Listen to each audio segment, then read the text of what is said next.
Hello, good evening. God bless you. You're welcome once again to today's edition of Wisdom of Delilah.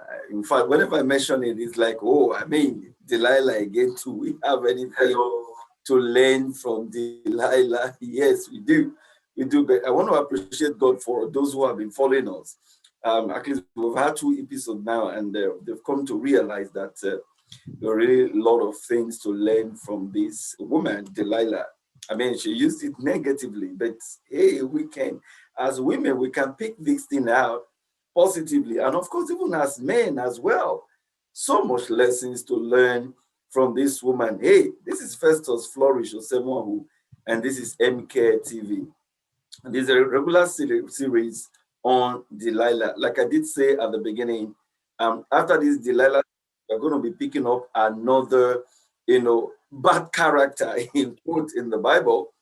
We're going to be picking up another character in the Bible of someone who readily you might not want to associate with, but hey, we just have a lot to learn from these people. Okay, now quickly, let me just do a recap so that we will be up to date with where we are coming from and then where we are at the moment.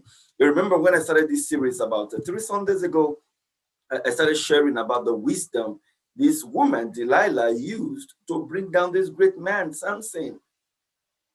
Samson brought down everybody.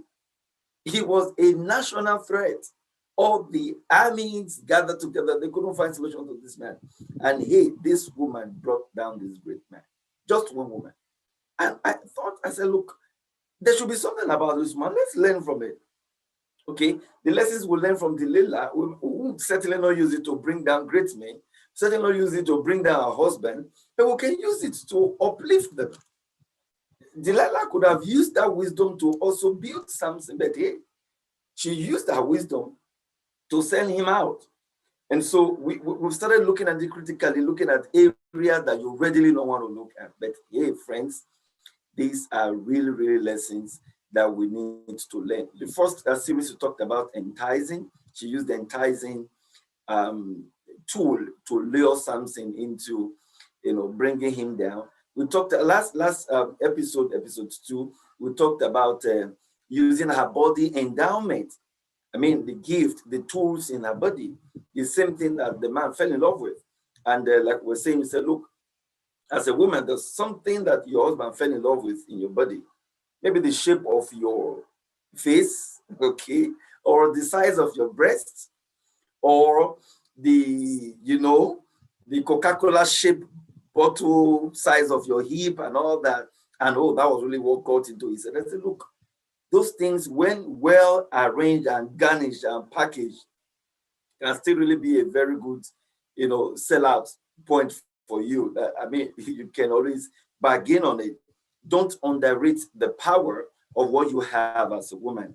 And if there's any reason why men are falling elsewhere, falling to the traps of the enemy, is because those women out there would always use their body. And that's why they flaunt it. They flaunt their breasts, they flaunt their hips, even the clothes they wear, they just flaunt their beauty. And these things get into the minds of our husbands. And we're saying, don't be careless, don't be nonchalant as a woman. You're in the house, don't say, oh, I have married him and that's all. No, you still need to improve on what he sees. Don't forget what the man sees influences him a great deal. All right, today we're going to be looking at the third wisdom. Yeah, there was another thing that Delilah did that got the head of Samson winding up and down. Let's quickly check it out. That's in Judges chapter number 16, verse 6. They had just contracted in her to sell Samson out to them.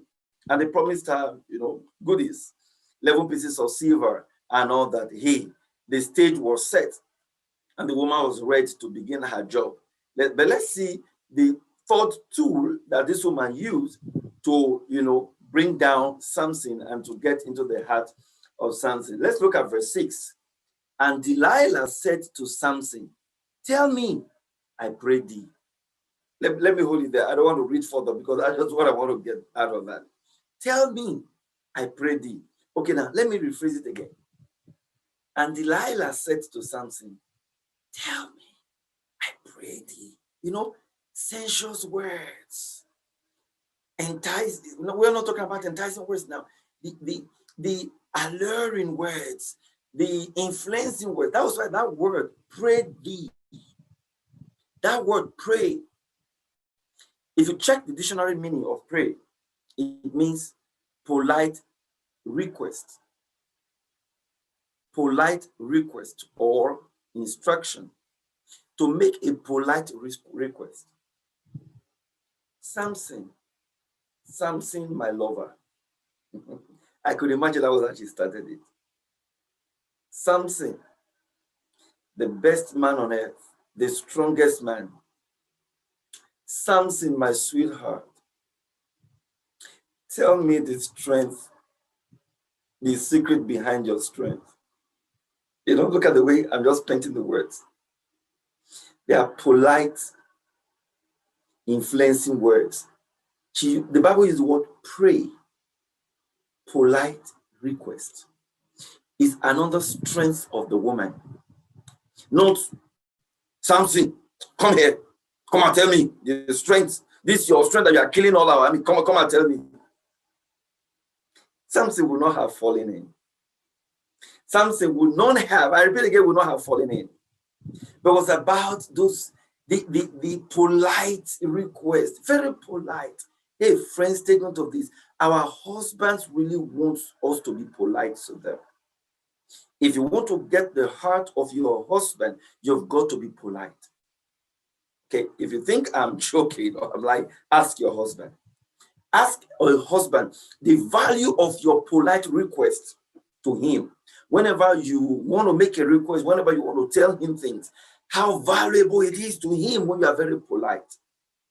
Don't forget, men usually have ego, pride. I'm the man on the top, or I'm the man at the top, or the Oga at the top.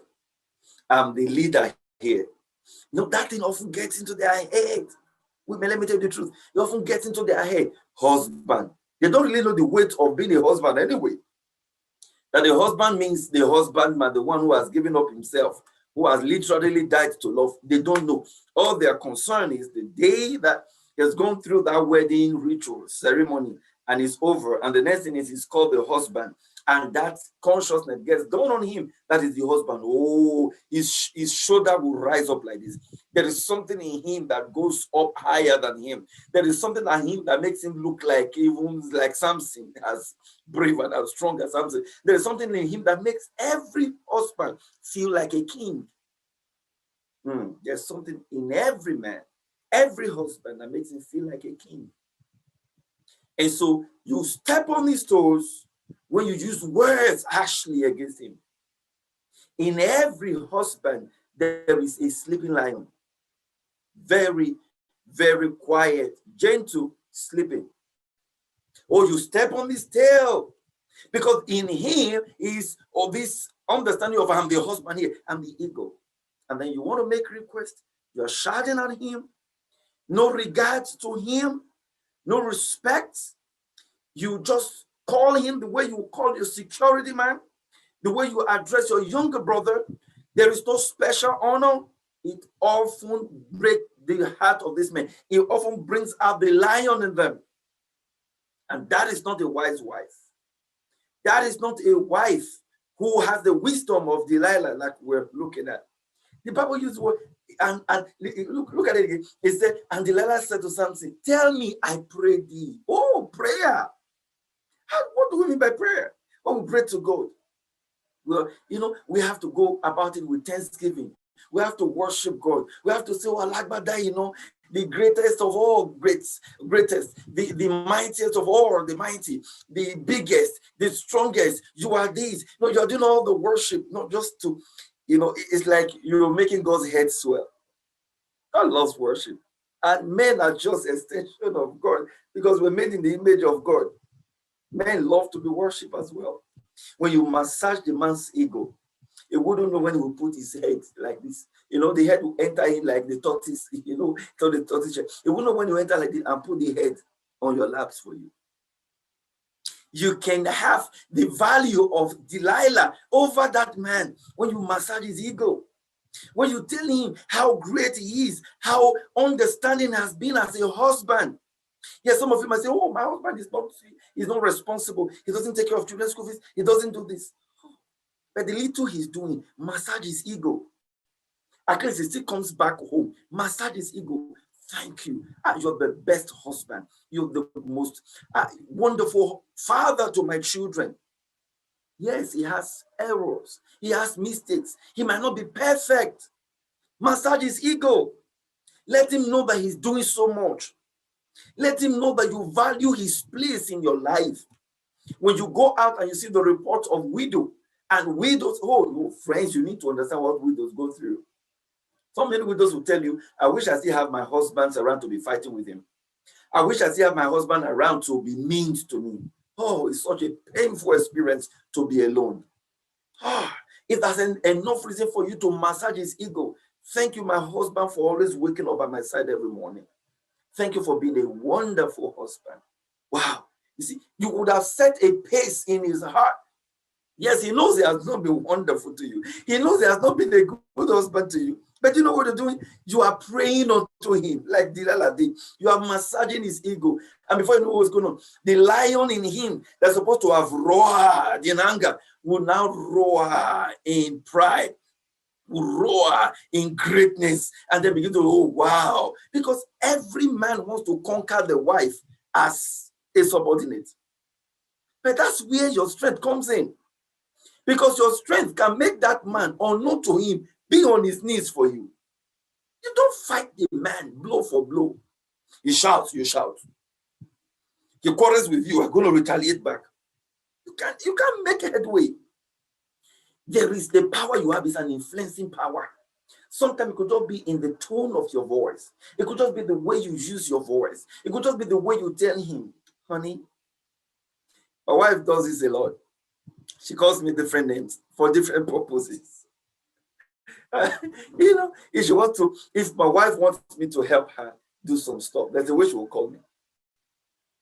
If my wife wants to discuss something that is very pertinent to our hearts to me, there's a way she will call me. If my wife wants to play, there's a way she will call me. And so when she calls me in a particular way, I know this woman is up to something. When she also wants to make requests, there's a way she will call me. She wants to ask me, my wife wants to ask me for something, there's a way she will call me. And so that when she calls me, now I will even smile within myself. God, I just do that, oh, this woman, she knows me. She's just been a very wonderful wife. And I'll tell myself, there's no way I will deny this woman. And my children have also copied that. There's a way my child, my son especially, will call me. There's a way he will behave like, I can't even turn this boy down. With this attitude, you see, polite words are powerful. Words that you speak with wisdom are powerful. Men hate it when you stand up against them. And that is why the man's resilience in terms of how much he can hold on to words when he's being abused is very, very short, very low.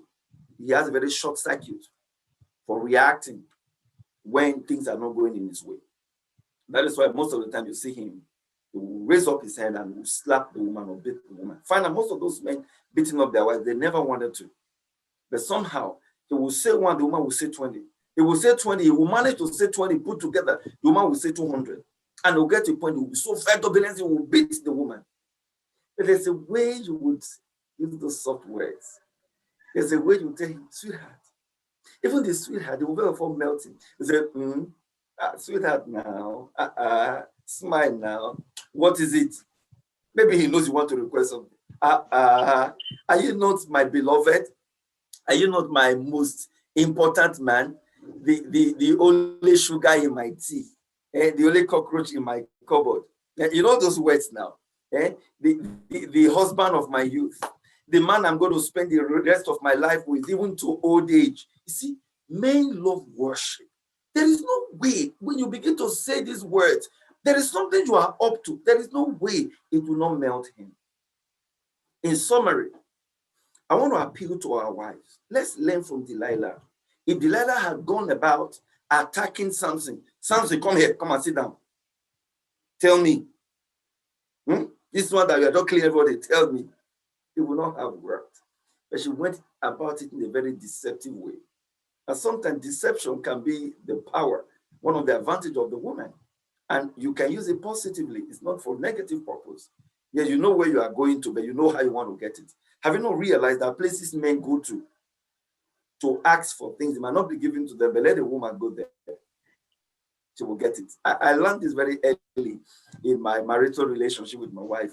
You know, that time will just do. Then my wife will go. My wife will negotiate. And then she'll just come back with results. Say, wow, that's the part of the woman. Why can't you use it in your marriage? There's a way you use influence, very polite influencing words, and you get your husband. Instead of us to be saying, all these Delilah girls, all these Jezebel girls, what do they also do to them? Let me just give this example and then I'll round up. When a lady outside wants to get favor from our husbands, okay, like for those of you that have already lost your husband to these ladies, maybe she needs a car, okay? She's not just going to say, come, I need a car. You know, there's a way, she's a sweetheart. You know, if he's even touching you, just touch. You know, you're handsome. When was the last time you told your husband he's handsome? You can get into his head. Carry his mustache. You say, oh, this mustache is so beautiful. Oh, so good. I like this, your six pack. Those Delilah, they know what they're looking for. And at the end of the day, you say, you promised me the last time. You know, they begin to talk like children. You promised me the last time that you would buy something for me on my birthday. You know, look at the way they do it. And the man said, what's the problem? Why are you not? Now, I love you so much. I'm a man of your words. And then she's doing all of that. And the man was like, okay, what are you? And now, And at the end of it, that was what happened to Samson. At the end of the like, this woman that is just, oh yeah, let me give her what she wants. That's what they do. That's how they get our men. But we are too official. We are too carrying strong face. Your husband is also carrying strong face. And so both of you are carrying strong faces. And that's why it's not working. So let's change this strategy up a little bit. As a woman, be wise. All right. Don't attack your husband with words, even if he has offended you. All right. Calm down and look for the right words. The word you even tell him, can we talk? Can spark up the fire again. That is the way you tell him, sweetheart. That word, sweetheart, will even melt him first, because he will know that you are not coming to defend yourself or to fight him. You're coming in from the angle of peace. This is word of wisdom. This has worked for women of wisdom. And if you're a woman of wisdom, follow my counsel. Learn from this. Learn from Delilah. Apply it. You know what? I'm going to give you an assignment. All right? I'm going to give everybody an assignment, because we're going to be coming in for next Sunday again for the 4th episode. So by the 4th episode, I want to get a feedback from you. I want to give you an assignment. Between now and next Sunday, within these 7 days, speak to your husband in a very polite way over a request. It might not be that you want the request, but just give this a try. And if it works on that request, you will know how it will also work in a larger scale. Just ask him for anything, but be very polite. Yeah, try this method. Just ask him in a very polite way, in a playful manner, like a child. Just do it, and then you'll give me the results by next week. And you'll see that this thing works. This thing works. God bless you. Wow. This is wisdom of Delilah. What an episode is turning out to be. And I'm sure you are really, really learning from this. Like I said at the beginning, some people were like, oh, Delilah, what is it to learn about her? You see, she brought down a mighty man. And one of the key things that she used was to pray unto Samson, to be very polite in her request. You give this a try, and then you will see how all of this will turn out to be. Please share this video teachings to your mates, your friends, and those people that are fighting. Oh, my husband is fighting me. Also fighting. Just share with them. Don't tell them, no, calm down. You can bring that same man, that you can bring it down on his knees. And you want to fight back with him? No, just be very diplomatic. Don't use wisdom. Just be very polite. You have the influencing power. Use it to your advantage. And then you will see this will really heal a lot of homes out there. Please, you can subscribe to our channel and just click like and the notification bell. And whenever we are live, you will be the first to know. And I'm sure you are in love with this series, and I'm sure you are learning from this series. Once again, this was made possible by Marriage Care International Ministries, and we're live as MCare TV on YouTube. You can always subscribe to us. You can also private chat with us backstage through this number +234-81-071-261-48, because we have a WhatsApp group around the world in most countries of the world. So we can add you to any of the WhatsApp group that is closest to you so that you can be receiving our daily podcast. God bless you. I'll see you again in episode 4. Don't forget, pray thee your husband. Polite words, polite instruction. You can even instruct him and command him. He will do it. Just give it a try. God bless you. See you again next Sunday. Bye.